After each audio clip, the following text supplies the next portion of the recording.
नमस्कार दोस्तों, आपका एक बार फिर से स्वागत है। यदि आप लोग यहाँ पर एंटरटेनमेंट या मनोरंजन के लिए आए हैं तो मैं आपसे निवेदन करना चाहूँगा, आप अपना समय व्यर्थ न करें। और यदि आप चाहते हैं आपके जीवन में कुछ वैल्यू ऐड हो, कुछ संस्कार जागृत हो, कुछ चेतना जागृत हो, तो प्लीज़ इस वीडियो को अंत तक अवश्य देखिए। तो चलिए शुरू करते हैं आज की बात। अधिकतर मैंने देखा है कि हम जो लोग हैं अपने माता पिता से नफ़रत करते हैं। और क्यों नफ़रत करते हैं? प्यार तो काफ़ी होता है हमारे अंदर, परंतु नफ़रत जो होती है उनके व्यवहार के प्रति होती है। अधिकतर लोगों को देखा गया है कि वह अपने माता पिता से नफ़रत इसलिए करते हैं कि उनके माता पिता हमेशा उनको चिल्लाते रहते हैं, डांटते रहते हैं, समझाते रहते हैं या किसी न किसी चीज़ के बारे में सिखाते रहते हैं। और यही चीज़ उन्हें पसंद नहीं होती, क्योंकि अधिकतर हर व्यक्ति आज़ाद रहना पसंद करता है, अपने हिसाब से जीना चाहता है। लेकिन पर दोस्तों ऐसा नहीं है। उनकी जो डांट है, उनकी जो डपट है, उनके जो चिल्लाना है, उनका जो कुछ भी है उसके पीछे कुछ न कुछ कारण है। तो इसी कारणों को जानने के लिए एक छोटी सी कहानी ज़रूर सुनिएगा। इस कहानी के बाद आपको समझ में आएगा माता पिता की जो डांट होती है, उनका जो चिल्लाना होता है, उनका जो समझाना होता है, वो कितना ज़रूरी है हमारे जीवन में। तो सुनिए ये कहानी आज की। तो चलिए शुरू करते हैं आज की कहानी। यह कहानी है एक नए युवा व्यक्ति की जो काफ़ी पढ़ा लिखा था, काफ़ी समझदार था और काफ़ी तरक्की करने की इच्छा रखता था। उसने काफ़ी अच्छी पढ़ाई करी। उसने एक नौकरी के लिए इंटरव्यू के लिए फॉर्म भरा।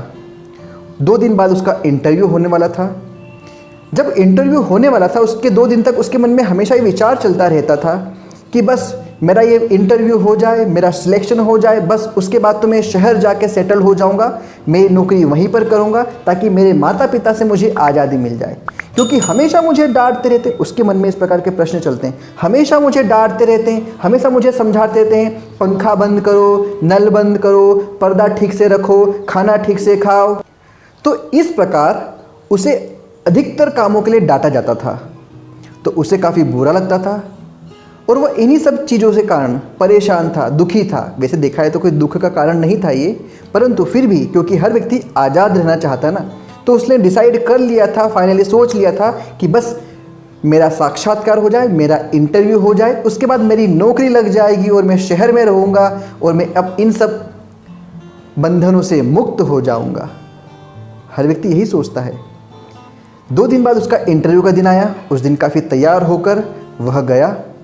जैसे ही इंटरव्यू के लिए वहाँ पर गया तो उसने देखा कि रास्ते में एक कुर्सी रखी हुई है। तो उसने उस कुर्सी को साइड में किया और रास्ते से सीढ़ी पे चलता हुआ चले गया। इंटरव्यू का जहाँ पर स्थान था वहाँ पर जाके बैठ गया। वहाँ पे देखा कि जो नल है वो चल रहा है। तो उसको याद आया कि पापा मुझे डांटते हैं हमेशा नल के लिए, नल बंद कर टाइम पे। तो उसको दिमाग में आया क्यों ना बंद कर दूँ। तो उठा, उसने नल अपना बंद कर दिया। वहीं पर लाइट चालू थी। उसको पता था कि मम्मी हमेशा लाइट के लिए मुझे डांटती है। तो जो हॉल की लाइट थी, दिन का उजाला था तो फालतू चल रही थी, उसने उस लाइट को भी बंद कर दिया। फिर बाद में एक पियून आया और पियून ने कहा कि आप लोगों का इंटरव्यू 2nd मंजिल पर है। तो जब वो वहाँ से निकले तो सभी लोग ऊपर निकलते गए, वह भी साथ में निकला। रास्ते में जो चढ़ाव थी, जो सीढ़ियाँ थी, उस सीढ़ियों के ऊपर जो लाइट चल रही थी वह भी फालतू चल रही थी, उसने उसे भी बंद कर दिया। फिर जब वहाँ पर मेन के गए तो वहाँ पर जो उसकी कुर्सी रखी थी तो कुर्सी को उसने प्रॉपरली ठीक से पहले अरेंज किया, उसने जमाया, उसके बाद वह वहाँ पर बैठ गया। इस प्रकार हर व्यक्ति को अंदर बुलाया जा रहा था। अंदर बुलाने के साथ साथ हर व्यक्ति 2 मिनट के अंदर बाहर निकल जाता था। उसने 1-2 लोगों से पूछा कि आखिर इंटरव्यू इतनी जल्दी कैसे हो रहा है। तो उन लोगों ने जवाब दिया कि बॉस जो है वो हमारी फाइल को देखते हैं भी नहीं है और हमें बोलते कि आपका इंटरव्यू हो गया।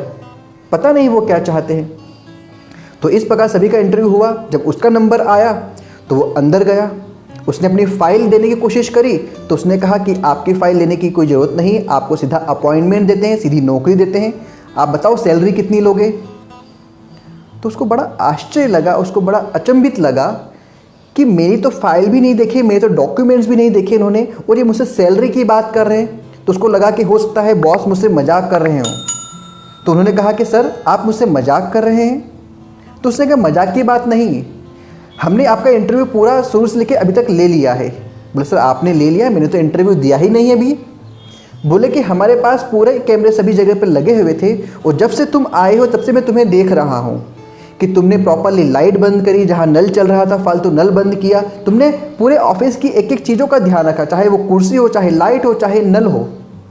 तुम्हारे माँ बाप, तुम्हारे जो माता पिता है, उनके संस्कार काफ़ी अच्छे हैं और अगर उनके संस्कार अच्छे हैं, जब आप अपने घर के लिए इतने अच्छे हो तो ऑब्वियसली हमारी कंपनी के लिए भी आप काफ़ी अच्छे होंगे, तो इसलिए हमें आपको नियुक्ति देते हैं।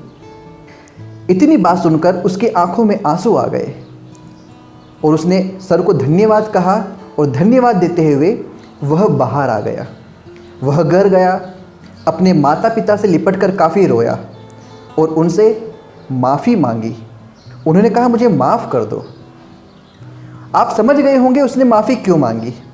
तो दोस्तों, अधिकतर हम लोगों के साथ भी यही गलती होती है कि हमारे जो बड़े बुजुर्ग हैं, हमारे माता पिता हैं, जो भी हैं, और स्पेशली यह वीडियो युवा लोगों के लिए है क्योंकि अधिकतर उन्हें आज की इस युवावस्था में किसी भी चीज़ के लिए रोका जाता है, टोका जाता है तो उन्हें काफ़ी बुरा लगता है।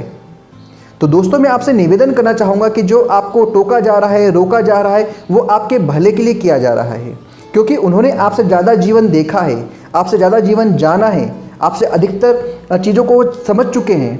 तो कृपया उनकी बातों को समझें क्योंकि केवल जो डिग्रियां हैं, केवल डिग्रियां ही आपके लिए जीवन में नहीं है। क्योंकि हो सकता है कहीं पर आपकी डिग्रियां काम की हो, परंतु बहुत सारे लोग जो बड़ी बड़ी डिग्रियां लेकर बैठे हैं लेकिन फिर उनके अंदर संस्कार नहीं है, उनके अंदर काबिलियत नहीं है, तो उन्हें नौकरियां नहीं मिलती है या वो जीवन में सफल नहीं हो पाते हैं। तो मैं आपसे निवेदन करना चाहूँगा, अपने माता पिता का हमेशा ध्यान रखें, उनकी इज्जत करें, उनके कहे अनुसार चलें। अगर आपको लगता है कि उनकी किसी बात में आपको महत्व नहीं दिख रहा है तो उनसे निवेदन कर उस चीज़ के बारे में विचार विमर्श करें, डिस्कशन करें, लेकिन पर उनका अनादर ना करें, उनके बारे में बुरा ना सोचें। यही मैं आपसे निवेदन करना चाहूँगा। अगली बार फिर से मिलते हैं एक नई वीडियो के साथ, तब तक के लिए नमस्कार।